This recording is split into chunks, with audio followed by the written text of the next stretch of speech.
So good to be here in Quincy, Massachusetts on a beautiful Tuesday night.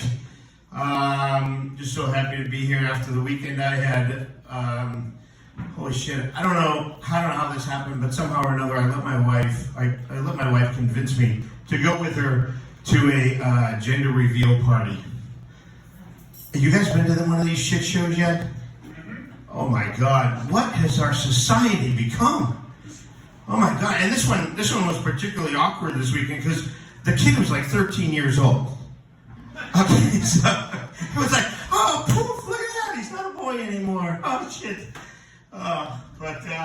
As Jacques said, last week I was up in Portsmouth, New Hampshire, and as I was leaving the house, I was on my way up there. My daughter stops me and she says, hey Dad, she said, you know what, I wrote a joke that I think you should write, that you should tell in your set. I said, oh really, let's hear it.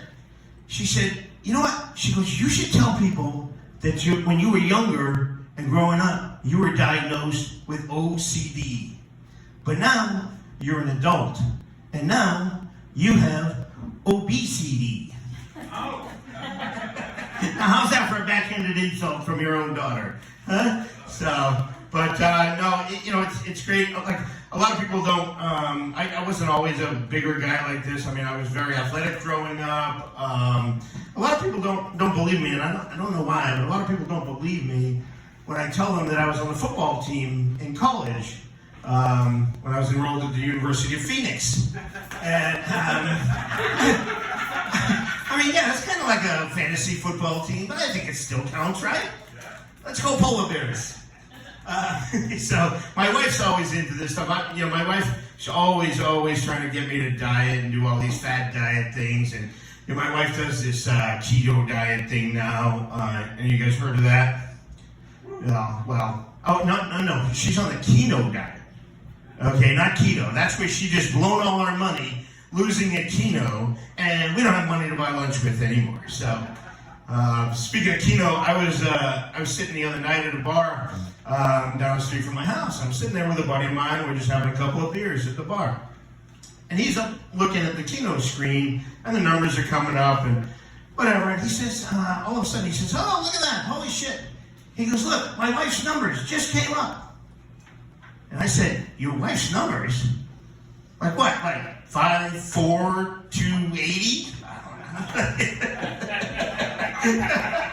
Oh, I shouldn't pick on other people's wives because I have my own.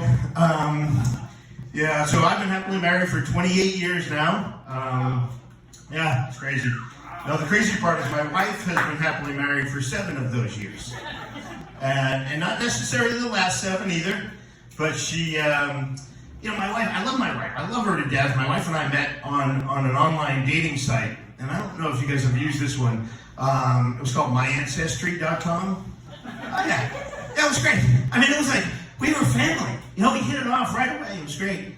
But I love my wife. I love her to death. But all these years, the one thing, she has one fatal flaw, and it's driven me crazy over the years. My wife, for some reason, is just insanely jealous. Like, just usually when somebody goes, "Oh, what?"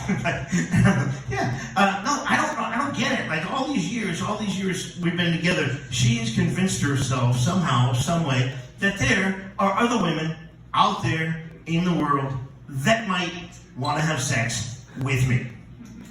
Look at this. I don't believe that to be true. Okay? And here's the thing. Like, she has sex with me.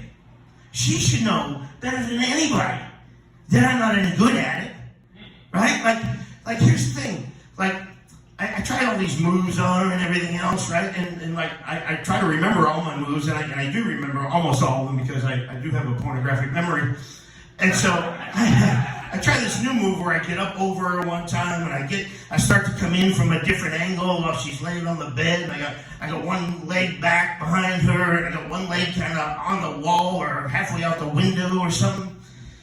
And then, this is when my wife started to talk dirty to me, I think, because she said, "Get your fucking feet off my curtains, you asshole." So I thought, oh, well, I guess that is talking dirty to me. And honestly, I'm just not very good at it. I mean, for 3.5 minutes, I thought Jen Howell was talking about man fisting. And I was like, ooh, that doesn't sound like fun. Hey, my name's Steve Linday. That's my time. Have a great night. Thanks, John.